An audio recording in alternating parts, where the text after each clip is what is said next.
के बुलेटिन का आगाज करें और सबसे पहले आपको बताएं फैसलाबाद डिवीजन में कोरोना के वार जारी। डिवीजन में मजीद 59 केसेस रिपोर्ट। फैसलाबाद में 56 केसेस रिपोर्ट हुए। फैसलाबाद में कोरोना मस्बत केसेस की शरह 6% हो गई। जंग में 2 और टोबा में 1 केस रिपोर्ट हुआ। फैसलाबाद डिवीजन में ओमिक्रॉन के 18 केसेस रिपोर्ट हो चुके। आपको अपडेट कर रहे हैं। फैसलाबाद डिवीजन में कोरोना के वार जारी। डिवीजन में मजीद 59 केसेस रिपोर्ट हुए। फैसलाबाद में 56 केसेस रिपोर्ट हुए। फैसलाबाद में कोरोना मुस्बत केसेस की शरह 6% हो गई। जंग में 2 और टोबा में 1 केस रिपोर्ट हुआ। फैसलाबाद डिवीजन में ओमिक्रॉन के 18 केसेस रिपोर्ट हो चुके हैं। फैसलाबाद में कोरोना के वार जारी। गुज़िश्ता 24 घंटे के दौरान 56 अफराद में वायरस की तस्दीक हो गई। तनासुब 6% हो गया। मुतासरा मरीजों में ओमिक्रॉन के कितने मरीज रिपोर्ट हुए हैं, बात कर लेते हैं अजादार हुसैन से। अजादार, बताइएगा इस हवाले से। आज बिल्कुल कोरोना मरीजों की तादाद में जो है इजाफा होता जा रहा है। रोजाना की बुनियाद पर तादाद बढ़ती जा रही है। फैसलाबाद में गुज़िश्ता 24 घंटे के दौरान कितने अफराद के टेस्ट किए गए, क्या तनासब रहा और कितने अफराद में जो थी वो वायरस की जो थी वो तशखीस हुई है। हमारे साथ सीएल फैसलाबाद डॉक्टर बिलाल अहमद साहब मौजूद है, उनसे जानते हैं। जी सर, गुज़िश्ता 24 घंटे के वाले से बताइए। जी बिल्कुल, हम कोशिश कर रहे हैं कि मैक्सिमम जो है वो टेस्ट करें और तकरीबन 1000 प्लस माइनस पे हमारी डेली की टेस्टिंग जो है वो जा रही है और आहिस्ता आहिस्ता हम इस कैपेसिटी को बढ़ा रहे हैं। इसमें हमने स्कूल के जो कॉलेजेस के बच्चे हैं उनके भी टेस्ट स्टार्ट कर दिए हैं। तकरीबन 400 के करीब टेस्ट जो हैं वो हम सैंपल्स ले रहे हैं बच्चों के भी, और ये तीसरा दिन है आज उनका। कल तकरीबन 39 के करीब पेशेंट्स जो थे वो हमारे पॉजिटिव आए और उसमें को तकरीबन 5.6% के करीब हमारी पॉजिटिविटी लास्ट डे की थी। लेकिन अगर हम पिछले 10 दिनों की पॉजिटिविटी देखें तो 2.5 के करीब जो है डिस्ट्रिक्ट फैसलाबाद की पॉजिटिविटी रेट जो है वो बन रहा है और ये आहिस्ता आहिस्ता बढ़ रहा है। और इसमें सबसे इम्पॉर्टेंट ये है कि जल्द से जल्द जो लोग हैं वो अपनी वैक्सीन करवाएं। सोशल डिस्टेंसिंग जो SOPs NCOC की तरफ से government of Pakistan, government of Punjab ने किए उनको फॉलो करें, मास्क पहने और जो इज्तमात हैं वो शादी की तकरीबात ये वो उनमें जाने से परहेज़ करें। लेकिन सबसे इम्पॉर्टेंट इसमें यही है कि वैक्सीनेशन का स्टेटस अपना इम्प्रूव करें। फैसलाबाद की 46% पॉपुलेशन है जो फुली वैक्सीनेट है, लेकिन अभी हमारी 54% पॉपुलेशन ऐसी है कि जिनको वैक्सीन की ज़रूरत है। और देखा यही गया है कि जितने केसेस रिपोर्ट हो रहे हैं जो हॉस्पिटल में दाखिल हैं उनमें 70 to 80% ऐसे लोग हैं जो अनवैक्सीनेटेड हैं। इसलिए मेरी तमाम लोगों से ये इल्तिजा है, दरख्वास्त है कि प्लीज़ अपना वैक्सीनेशन स्टेटस जो है उसको जल्द अज जल्द कंप्लीट करवाएं। सर बताएं कि ओमिक्रॉन के कोई केस रिपोर्ट हो रहे हैं? जी, दिसंबर के पहले हफ्ते में कुछ सैंपल्स भेजे गए थे लाहौर में 18-19 के करीब। उनमें से 17 के करीब सैंपल्स थे ऐसे कि जिनमें ओमिक्रॉन का वेरिएंट था जो वो पॉजिटिव आया है। उसमें एक डेल्टा वायरस का था। टोटल इतने अभी टेस्ट पॉजिटिव आए हैं। देखें, ओमिक्रॉन के लिए ये कह सकते हैं हम कि जिसको जो इलाज करने वाले हमारे डॉक्टर्स हैं वो जिसको सस्पेक्ट करेंगे कि ये उसका है तो वो उसकी सैम्पलिंग आगे करते हैं। नॉर्मली इनिशियल स्टेजेस पे हम कोविड का PCR करवाते हैं। अगर कोविड PCR में कुछ सिम्टम्स ऐसे आएँ कि जिनमें उनको शुबा हो कि ये ओमिक्रॉन हो सकता है तो फिर उसकी आगे जीनो टेस्टिंग होती है। जी बिल्कुल, उन टेस्टों को जो है वो आगे फैसला लाहौर जो है वो भिजवाया जाता है। ताहम शहरियों से ये अपील की जा रही है कि वो जो है कोरोना वैक्सीन लगवाएं ताकि शुक्रिया। आप हमें अपडेट कर रहे थे। फैसलाबाद में कोरोना केसेस में इजाफा, ओमिक्रॉन वायरस के केसेस भी सामने आ गए, मगर फैसलाबादी वैक्सीनेशन करवाने में गैर संजीदा। 69% शहरी पहली डोज लगवा चुके मगर 53% शहरियों ने दूसरी डोज ना ली। कमिश्नर की जानिब से नॉन वैक्सीनेटेड अफराद की सिम्स बंद करने के लिए PTA से राब्ते का इंदिया। मोबाइल फोन सिम्स बंद करने की दूसरी डेडलाइन कल खत्म होने को। वैक्सीनेशन सेंटर्स पर वैक्सीन करवाने वालों की क्या सूरत हाल है, इस हवाले से अपडेट लेंगे रमजान मिर्जा से। रमजान, कहिए इस मुतालिक। जी मैं इस वक्त मौजूद हूँ सबनाबाद वैक्सीनेशन सेंटर पर और वहीद आपको इस वक्त दिखा सकते हैं मेरे अकब में क्या सूरत हाल है। महकमा सेहत, ज़िला इंतज़ामिया, डिवीजनल इंतज़ामिया जो है वो खासी मुतहर्रक है कि फैसलाबादियों को वैक्सीनेशन लगवाई जा सके, लेकिन अफसोस की बात यह है शहरियों की जानिब से ताउन दिखाई नहीं दे रहा। महकमा सेहत के यहाँ पर काउंटर्स जो है वो हर हवाले से फाल दिखाई दे रहे हैं। डॉक्टर्स और वैक्सीनेटर जो हैं वो इस मौका पर मौजूद हैं, लेकिन शहरी जो हैं वो इस मामले के ऊपर ताउन नहीं कर रहे। इक्का दुक्का शहरियों की जानिब से वैक्सीनेशन जो है वो करवाई जा रही है। महकमा सेहत इस हवाले से खासा जो है वो सरगर्म दिखाई दे रहा है। इसके साथ साथ कमिश्नर फैसलाबाद की जानिब से भी कोशिश की गई कि सिम बंद करने के हवाले से जो है वो बात की जाए, जिस हवाले से PTA से भी बात जो है वो चल रही है, लेकिन कल उसकी दूसरी डेडलाइन भी खत्म हो रही है, लेकिन शहरी अभी भी संजीदा दिखाई नहीं दे रहे। हमारे साथ शहरी मौजूद हैं जो कि यहाँ पे वैक्सीन करवा के आए हैं, उनसे बात करते हैं। बताइएगा कितनी जरूरी है वैक्सीनेशन? हाँ जी, हर इंसान के लिए ज़रूरी है, लग जानी चाहिए हर किसी को। तो लेकिन कुछ इनके अमले की गफलत की वजह से, कुछ इनके सलूक की वजह से लोग इधर आना ही पसंद नहीं करते। तो इनको चाहिए कि तावन करे हर एक के साथ, अगर किसी को नहीं पता तो उनको गाइड करे ताकि हर किसी के लिए आसानी हो। बेटा क्या कहना चाहें, वैक्सीन लगवा ली आपने? हाँ जी, वैक्सीन लगवा लिया, तो और लोगों को भी लगवानी चाहिए, लेकिन हॉल खाली पर है, कोई आ नहीं रहा वैक्सीन लगवाने के लिए। और फैसलाबाद के जो बेशतर वैक्सीनेशन सेंटर्स हैं वहां पर सूरत हाल ऐसी ही है, वैक्सीनेटर्स मौजूद हैं, डॉक्टर्स मौजूद हैं, अमला मौजूद है, इंतजाम किए गए हैं, लेकिन इसके बावजूद नजर ये आ रहा है कि शहरी जो है वो संजीदा नहीं। यही वजह है कि फैसलाबाद में 53% शहरी वो हैं जिन्होंने अभी तक दूसरी डोज जो है वो नहीं ली। इस वक्त जो 69% फैसलाबाद की जो टारगेट पॉपुलेशन है उन्होंने इसकी फर्स्ट डोज ली है। इसके साथ साथ ये भी नजर आ रहा है कि जो स्कूल हैं, बच्चे हैं, वहां पर भी शहरियों में और जो अफराद हैं उनको वैक्सीनेशन करवाने में रुझान जो है वो उस वक्त नजर नहीं आ रहा। इस हवाले से फैसलाबाद जो है वो पंजाब के इजला में भी खासा पीछे रह चुका है। इस हवाले से जरूरत है कि शहरी इस मामले के ऊपर ताउन करें और ये कुर्सियां जो इस वक्त खाली हैं यहां पर पहुंचे, वैक्सीनेशन करवाएं, ताकि आपकी सेहत, आपके इर्द गिर्द वालों की सेहत, आपके घर बाहर की सेहत जो है वो महफूज रह सके। और चूंकि इस वक्त ओमिक्रॉन का जो वेरिएंट है वो खासा खतरनाक है और उस हवाले से जिला इंतजामिया, डिवीजन इंतजामिया कोशां भी है, इस हवाले से उनकी जानिब से बार बार अपील की जा रही है कि शहरी आएं और वैक्सीनेशन करवाएं। जो मोबाइल टीम्स हैं, रेड 1, रेड 2 में भी जो है वो लाखों अफराद को वैक्सीनेशन करवाई गई है। अभी 6 सेंटर्स जो हैं वो मौजूद हैं, जितनी भी हेल्थ फैसिलिटीज़ हैं वहाँ पर भी महकमा सेहत की जानिब से जो है वो इसकी सहूलत दी गई है। तो शहरी आएँ और वैक्सीन ज़रूर करवाएं। जी, शहरी 53% शहरी हैं जिन्होंने दूसरी डोज नहीं ली है। रमजान मिर्जा, आप हमें अपडेट कर रहे थे, शुक्रिया आपका। चिन्योट का रुख कर लेते हैं। चिन्योट में कोरोना वैक्सीन लगवाने की शरह इंतहाई कम है। गुज़िश्ता 24 घंटों के दौरान 2 केस मुस्बत रिपोर्ट हुए हैं। DHQ अस्पताल में वैक्सीन काउंटर पर आज कितने अफराद को वैक्सीन लगी है, बात कर लेते हैं ब्यूरो चीफ वकार घुम्मन से। वकार, बताइएगा।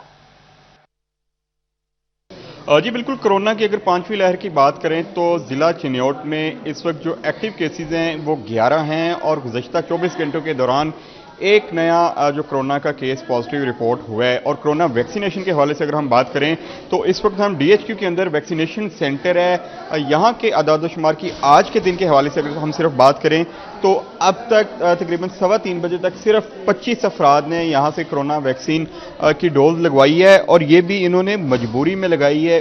उसकी वजह यह है कि DHQ में आने वाले तमाम जो इलाज मुआवजा के लिए आने वाले अफराद हैं, जब तक वो वैक्सीन नहीं लगवाएंगे उनका इलाज नहीं होगा। तो ये जो 25 लोग हैं ये सिर्फ इलाज की गर्ज से उन्होंने यहाँ से वैक्सीन लगवाई है। इसके अलावा ज़िला भर में वैक्सीन लगवाने की रेशो है जो इंतहाई कम है, जबकि कोरोना की 5वीं लहर में जो केसेस हैं तेज़ी से बढ़ते जा रहे हैं। ज़िला चिन्योट में अब तक 77 अफराद कोरोना वायरस की वजह से जान भाग हो चुके हैं। गुज़श्ता 24 घंटों के दौरान 2 मज़ीद पॉजिटिव केस भी रिपोर्ट हुए हैं।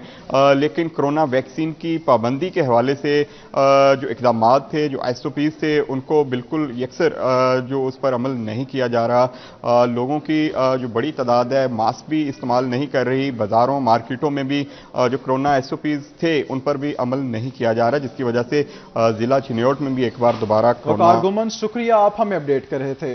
फैसलाबाद समेत पंजाब भर की जेलों में बूस्टर डोज लगाने का अमल शुरू। जेलों में मुकीद कैदियों समेत जेल अमले को भी बूस्टर डोज लगाई जा रही है। 30 साल या उससे जायद उम्र के कैदी और मुलाजमीन को बूस्टर डोज लगाई जा रही है।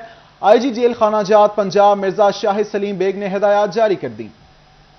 फैसलाबाद समेत पंजाब भर की जेलों में बूस्टर डोज लगाने का अमल शुरू। जेलों में मुकीद कैदियों समेत जेल अमले को भी बूस्टर डोज लगाई जा रही है। 30 साल या इससे ज्यादा उम्र के कैदी और मुलाजमीन को बूस्टर डोज लगाई जा रही है। IG जेल खाना जात पंजाब मिर्जा शाहिद सलीम बेग ने हिदायत जारी कर दी। नई गाड़ी खरीदने वालों के लिए बुरी खबर। टोयोटा और सुजुकी ने गाड़ियों की कीमतों में इजाफा कर दिया। सुजुकी की आल्टो CX की कीमत में 32,000 रुपए इजाफा। सुजुकी आल्टो CX की नई कीमत 13,06,000 रुपए हो गई। कल्टस AGS की कीमत में 1.5 लाख रुपए इजाफा। सुजुकी कल्टस AGS की नई कीमत 24,22,000 रुपए हो गई। वैगन आर AGS की कीमत में 1,34,000 रुपए का इजाफा। सुजुकी वैगन आर AGS की नई कीमत 21,58,000 रुपए हो गई। सुजुकी बोलान कैरी डब्बे की कीमत में 29,000 रुपए का इजाफा। सुजुकी बोलान कैरी डब्बे की नई कीमत 11,78,000 रुपए हो गई। टोयोटा यारिस X CVT 1,05,000 की कीमत में 76,000 रुपए इजाफा। टोयोटा यारिस X CTV की 1.5 की कीमत 31,75,000 हो गई। टोयोटा यारिस GLIC VT 1.3 की कीमत में 68,000 इजाफा। टोयोटा यारिस GLIC VT 1.3 की कीमत 28,17,000 हो गई। टोयोटा फोर्ड च्विंगन सिग्मा 4 2.8 की कीमत में 4,73,000 रुपए इजाफा। टोयोटा फोर्ड सिग्मा 4 8 की नई कीमत 1,03,92,000 रुपए हो गई।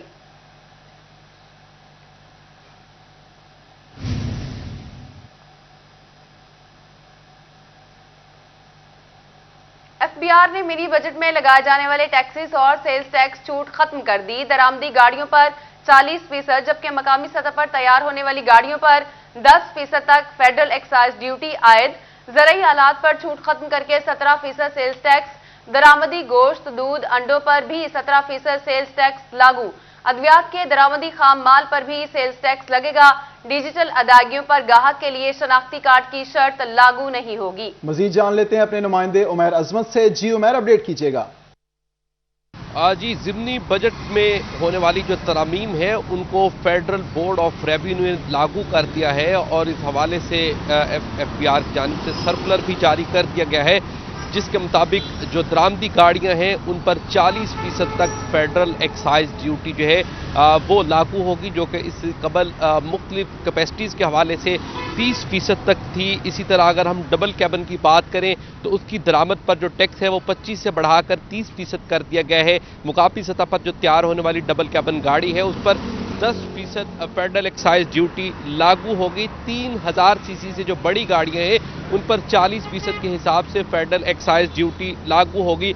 इलेक्ट्रॉनिक गाड़ियों पर भी टैक्स बढ़ाया गया है, उनकी दरामद पर टैक्स 10% से बढ़ाकर 12% कर दिया गया है। इसी तरह ज़ाती इस्तेमाल के कंप्यूटर्स और लैपटॉप पर भी 5% के हिसाब से उनकी दरामद पर टैक्स लागू कर दिया गया है। 8वें शेड्यूल के तहत जितनी भी अशिया बैरून मुमालिक से दरामद की जाती हैं तो उन पर भी सेल्स टैक्स की शरह जो है वो बढ़ाई गई है और टैक्स की शरह 10% से बढ़ाकर 12% कर दी गई है। इसी तरह इससे कबल जो चीनी की पर सेल्स टैक्स के लिए टैक्सेशन का निज़ाम होगा। इसी तरह जो सब्जियों के दरामदी बीज हैं, मुख्तलिफ दरामदी बीज हैं, उन पर भी 17% के हिसाब से सेल्स टैक्स लागू होगा। तो इस हवाले से शनाख्ती कार्ड की जो शर्त है, अगर डेबिट या क्रेडिट कार्ड या फिर डिजिटल तरीके से अदायगी की जाएंगी तो उस पर शनाख्ती कार्ड की शर्त लागू नहीं होगी। बसूरत दीगर खरीदार शनाख्ती कार्ड फराहम करने के पाबंद होंगे। तो इस हवाले से जितनी भी तरामीम की गई थी FBR की जानिब से उन तमाम तरामीम पर अमल दरामद का शुक्रिया। आप हमें अपडेट कर रहे थे।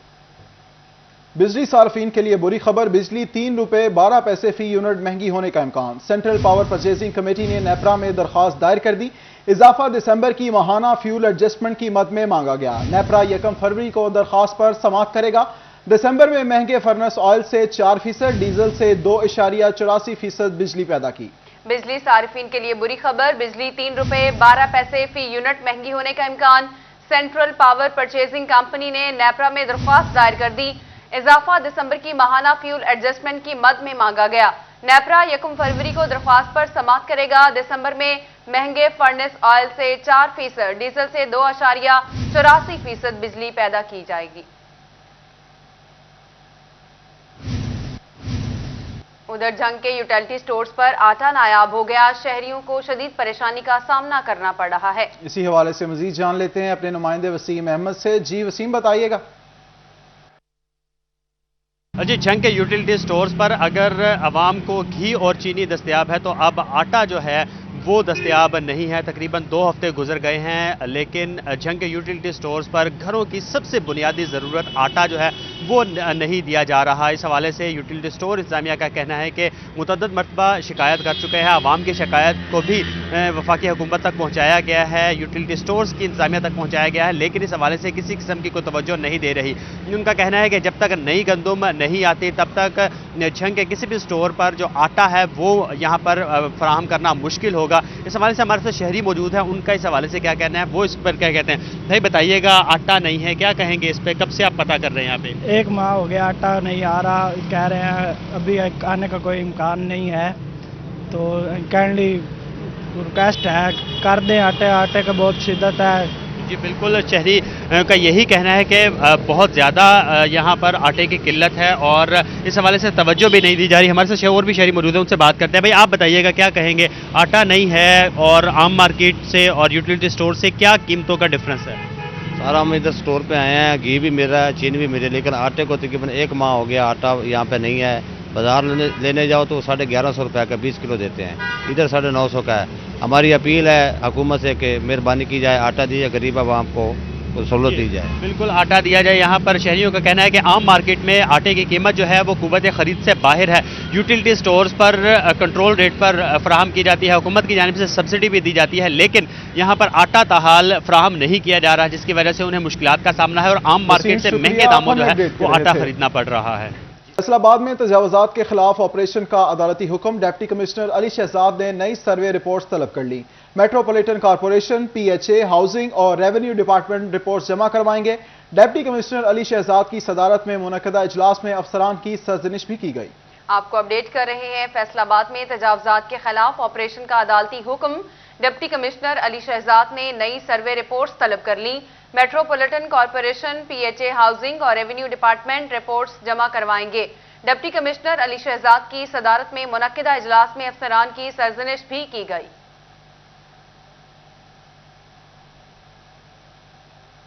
महकमा मौसमियात ने टोबा में बारिशों की पेशगोई कर दी। डिप्टी कमिश्नर उमर जावेद की हिदायत पर महकमे अलर्ट हो गए। म्यूनिसिपल कमेटी के चीफ ऑफिसर तौसीफ रहमान गुजर ने तमाम डिस्पोजल वर्क्स की मशीनरी चालू करवा दी। मुबशर हसन नकवी से मजीद जान लेते हैं। जी मुबशर, बताइएगा। आज बिल्कुल बारिशों का एक नया सिलसिला वस्ती पंजाब में दाखिल होने वाला है और इस हवाले से महकमा मौसमियात ने अलर्ट भी जारी किया है और टोबा टैक्सिंग इंतजामिया भी मुतहर्रक हो गई। ऐसे तमाम तर मुकामात आज जहाँ पर डिस्पोजल बनाए गए हैं उनकी बाकायदगी से जो है वो चेकिंग की जा रही है, मशीनरी का जायजा लिया जा रहा है। और आज भी म्यूनसिपल कमेटी के चीफ ऑफिसर तौसीफ रहमान गुजर ने अपनी पूरी टीम के हमरा मुख्तलिफ डिस्पोजल्स का दौरा किया, वहाँ पर अमले की हाजिरी को चेक किया और इंतजामात का भी जायजा लिया। इसी हवाले से CEO municipal committee Tauseef Rahman Gujar से बात करते हैं और जानते हैं। असर आप बताइएगा कि कितने डिस्पोजल जो है वो टोबा टैक्सिंग वाक़ई है, उनकी हालत कैसी है? खुदा न खास्ता कि बारिशें ज़्यादा होती हैं तो क्या हम मुकम्मल तौर पर तैयार हैं? बिस्मिल्लाहिर्रहमानिर्रहीम। जी बिल्कुल, महकमा मौसमियात के जो एडवाइजरी आई है उसके पेश नज़र हमने तमाम डिस्पोजल्स को चेक किया है। हमारी टीम ने वहाँ पे हमने मशीनरी की फंक्शनिंग को और अमले की हाज़िरी को चेक किया है और अल्हम्दुलिल्लाह हमने इनको ये हिदायत जारी कर दी हैं कि बिल्कुल रेडी रहा जाए। जिस अगर ज़्यादा बारिश भी होती है तो हमारे जो डिस्पोजल्स हैं वो पहले से इस पोजीशन में हों कि वो उस बारिश के पानी को आराम से डिस्पोज़ कर सकें। तो इंशाल्लाह हमारी इस सिलसिले में जो टीम है मुकम्मल तैयार है और पहले भी जब बारिशें होती हैं तो कोई इशू नहीं बनता टोबा टैक्सिंग में। इंशाल्लाह इस दफ़ा भी हमारी यही कोशिश है कि बारिश के पेश नज़र शहरियों को किसी किस्म की परेशानी का सामना ना करना पड़े। आपकी बकिया तमाम तर मशीनरी फ़ाल है जो शहर में भी काम करती है? जी बिल्कुल, हमारी जो मूवेबल मशीनरी है और जो हमारे बाकी डिस्पोजल स्टेशंस हैं और वहाँ पे जो नस्ब जनरेटर्स हैं उन सबको चेक कर लिया गया है। तो सारी मशीनरी फ़िलहाल जो है फ़ाल है। जी बिल्कुल, अगर बारिशें होती हैं तो टोबा टैक्सिंग के शहरियों को किसी किस्म की परेशानी का सामना ना करना पड़े, इस हवाले से टोबा टैक्सिंग इंतजामिया ने तमाम तर इंतजामात मुकम्मल कर लिए हैं। तो हम डिप्टी कमिश्नर उमर जावेद का ये कहना है कि शहर के मुख्तलिफ मुकामात पर जो मेन होल्स हैं, गटर हैं, उनके भी ढक्कन लगाए जा रहे हैं ताकि किसी भी इंतजामिया ने तमाम तर इंतजामात मुकम्मल कर लिए हैं। मुबशर, शुक्रिया, आप हमें अपडेट कर रहे थे। आगे बढ़े और आपको बताएं, CPO फैसलाबाद गुलाम मुबशर मेकन की पुलिस कौमी रजाकारों से पुलिस लाइन में मीटिंग, शहरियों की मदद के लिए ड्यूटी पॉइंट पर बर वक्त मौजूद रहने की हिदायत। कहते हैं जराइम में मुलव्वस पुलिस कौमी रजाकारों की स्क्रूटनी का अमल जल्द मुकम्मल कर लिया जाएगा। वकास बेग से बात करते हैं। वकास, अपडेट कीजिएगा। जी बिल्कुल, पुलिस कौमी रजाकार की एक मीटिंग जो है वो तलब की गई थी आज पुलिस लाइन फैसलाबाद में, जहां CPO मुबशर मेकर ने ना सिर्फ तमाम कौमी रजाकारों से गुफ्तगू की है बल्कि अपनी ड्यूटी को बेहतरीन तरीके से सर अंजाम देने के हवाले से हिदायत भी की गई हैं। CPO फैसलाबाद हमारे साथ मौजूद हैं। सर, ये बताइएगा कि कौमी रजाकारों के हवाले से इस सतह की मीटिंग जो है वो बहुत कम की जाती हैं, बहुत कम सामने आती हैं। क्या समझते हैं कि कौमी रजाकार कितना फ़ाल किरदार अदा कर सकते हैं सोसाइटी में क्राइम की शरह को रोकने के लिए? हाँ जी, कौमी रज़ाकार जो है वो महकमा पुलिस का एक हिस्सा हैं जो कानूनी तौर पे और ज़ाब्ते के हवाले से हमारे साथ मिल के पुलिस को सपोर्ट करते हैं और इनकी बाकायदा लिख पढ़ कर थानों में ड्यूटियां लगती हैं और इसको ताकि जुराइम की रोकथाम, नाकाबंदी, मुजरमों को पकड़ने या उन किसी को अदालत में पेश करवाने में ये हमें सपोर्ट करते हैं। आज इनको मिलने का मकसद ये था इनको मोटिवेट भी किया जाए और साथ इन पे निगरानी के हवाले से भी इनको तंबीह की जाए कि ये जो कि डायरेक्ट पुलिस डिपार्टमेंट का ऐसा नहीं है ताकि कोई किसी किस्म का ऐसा किसी शख्स का इस्तेसाल या किसी के को हकूक सलब ना हो। अच्छा सर, इसमें क्या समझते हैं कि माजी में हमने देखा कुछ PQR जो हैं वो मुख्तलिफ किस्म के जराइम में खुद भी मुलविस रहे जिनके खिलाफ पुलिस ने कार्रवाइयाँ की, तो इस हवाले से कोई सिक्रूटनी जो है वो भी अमल में लाई जा रही है? हाँ जी, इस हवाले से हमने दीगर जो हमारे एजेंसीज़ हैं उनको हमने एक लेटर लिखा है, उस पर वर्किंग शुरू की है कि कोई PQR की आड़ में जो है वो ये ना हो कि जराइम को प्रमोट कर रहा हो या उसकी पुष्टपनाही कर रहा हो या किसी हवाले से मुलविस हो। इंशाल्लाह 1 हफ्ते का हमने टाइम लाइन रखा है कि हफ्ते में हम ऐसी लिस्टें बना लेंगे। अगर कोई हमें किसी पे शक शुबा है तो हम उसको महकमे से अलग करेंगे और अगर ज़रूरी है तो कार्रवाई भी करेंगे। अच्छा बिल्कुल, CP साहब का यही कहना था कि PQR को जो हिदायत की गई है उसके मुताबिक यही है कि शहर में पुलिस के साथ जो है वो ताउन किया जाए और शहरियों की मदद के लिए हर वक्त ताउन किया जाए। शुक्रिया वकास अपडेट करने के लिए। बार बार बिजली क्यों बंद हो रही है? कहीं आपके इलाके का ट्रांसफार्मर 2 फेज तो नहीं? ट्रांसफार्मर खराबी के बायस बार बार बिजली बंदिश की वजह सामने आ गई। फेस्को में 200 से ज्यादा ट्रांसफार्मर्स 2 फेज चलने का इंकशाफ। फेस्को 6 ट्रांसफार्मर्स रिपोर्ट हकायक सामने ले आई। मजीद जान लेते हैं अवैस अली से। जी वैस बताइएगा। जी बिल्कुल, Faisalabad electric supply company FESCO में 200 से ट्रांसफार्मर्स जो हैं वो 2 फेज़ इस वक्त चल रहे हैं। फेस्को की जानिब से जो है वो तहाल 2 फेज़ ट्रांसफार्मर्स को 3 फेज़ नहीं किया गया, जो बार बार ट्रिपिंग का बायस बन रहे हैं, जिसकी वजह से जो है वो ट्रांसफार्मर्स में बार बार ख़राबी आती है और सार्फिन को घंटों बिजली की बंदिश का सामना करना पड़ता है। फेस्को 6 ट्रांसफार्मर्स की रिपोर्ट जो है वो हकायक सामने ले आई है कि फैसलाबाद शहर के बेशतर ऐसे इलाके हैं, अंदरून इलाके जिनमें तारकाबाद, मंसूराबाद और इसके साथ साथ मदीना टाउन समेत जड़ावाला रोड के बेशतर ऐसे इलाके हैं जहां पर ट्रांसफार्मर्स 2 फेज़ इस वक्त चल रहे हैं। 2 फेज़ ट्रांसफार्मर चलने की सूरत में मुतलका सब डिवीज़न का SDO जो है वो ज़िम्मेदार करार पाता है। ट्रांसफार्मर्स जो हैं वो इलाकाई ट्रांसफार्मर्स बिलखसूस उनको 3 फेज़ जो है वो चलाया जाता है ताकि सार्फिन तक बिजली की बिला तअत्तुल फराहमी को यकीनी बनाया जा सके।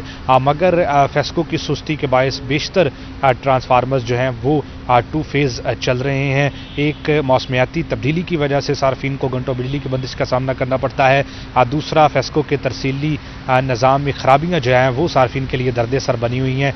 200 से ज़्यादा 2 फेज़ ट्रांसफार्मर्स जो हैं वो बार बार ट्रिप होते हैं जिसकी वजह से सार्फिन को घंटों बिजली। शुक्रिया, आप हमें अपडेट कर रहे थे।